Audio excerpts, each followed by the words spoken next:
Okay, so we are now at KDPOF. I know KDPOF as, let's say, the main creator of optical automotive Ethernet PHY technology. Yeah, with 100 megabit, gigabit, but I'm sure you will tell us more about that. And I see a lot of technology here, so I'm very curious on what you're exhibiting today. But first of all, would you please introduce yourself? Who are you, and what are the fields which KDPOF is active in? Yes, my name is Cesar Esteban. I am the field application engineer in KDPOF. For those who don't know us, we are the optical guys. We develop optical transceivers to operate in harsh environments. And of course, automotive is our most important market where we work. The KDPOF is, as I said, is a semiconductor company. We develop transceivers and the optical transceivers. Why optical? Optical has important advantages compared with copper. We have outstanding EMC performance. We provide galvanic isolation between the link partners. We have a lighter harness. We avoid issues related with return currents going through the shielding of the cables, mainly at high speed bit rates. And in general, we are an optimal solution for in-vehicle networks. Today, we are exhibiting the present and the future of the in-vehicle optical networks. When I say the present technology, I refer to the transceivers we are currently in production, targeting 1 gigabit and lower bit rates. You can see there we developed the PHY itself, the physical layer, which integrates the physical medium attachment and the physical coding sublayer according to the standard, to the IEEE standard. And it also, we have incorporated also the FOT, which is the fiber optic transceiver, okay, which implements the PMD, the physical medium dependent. So the whole port is provided as a solution by KDPOF, and there are different solutions also regarding the connection. Okay, you can see here on the booth different solutions coming from different suppliers regarding the header connector and the harness.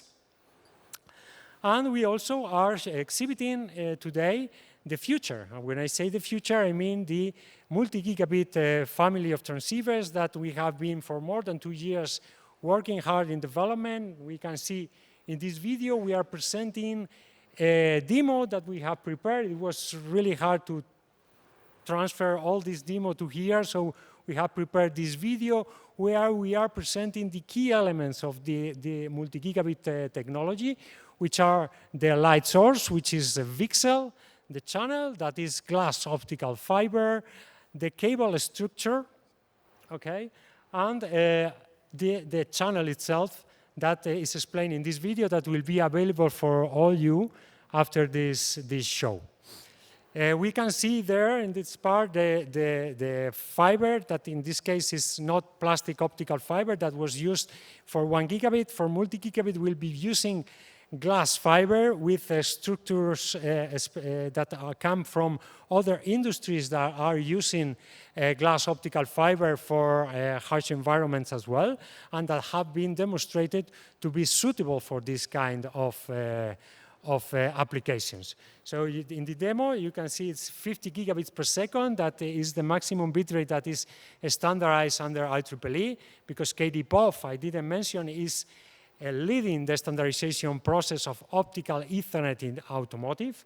And you can see the setup there that we are operating a VCSEL with low VCSEL driving current to have or to reach the quality and reliability levels that are required by automotive industry.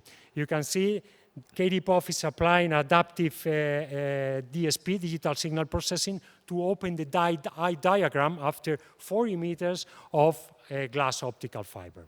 So you are all invited to visit our booth, and we can explain you more in detail the key elements of this technology.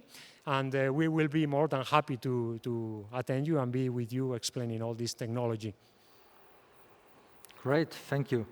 Yeah, I maybe can already spoiler that in the questionnaire which was sent around, one of the answers as a big challenge in the next years I gave was the EMC problems with higher multi-gigabit Ethernet.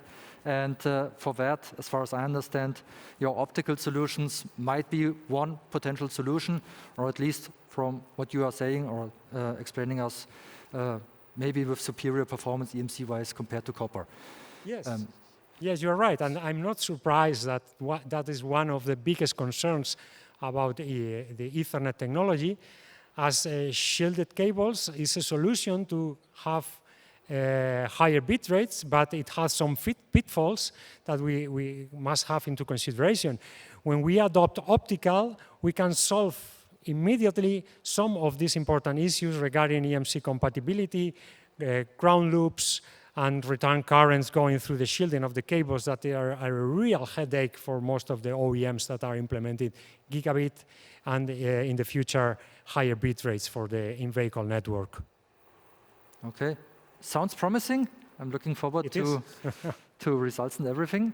So thanks so far, Cesar. I think this may not have been your first live event of Ethernet. No. I've been in San Jose, in Detroit, in Munich, other editions. Following I've been everywhere. for a long time attending, yeah. Okay, so you're also glad being back face-to-face, I guess, this time? Yeah, it has been great to be people presentially. It's a great experience to recover this kind of events. It's fantastic, really. Great. Then thanks again very much for walking us through your portfolio and what you're exhibiting, and looking forward for that in the future. You are welcome. Good, thank you.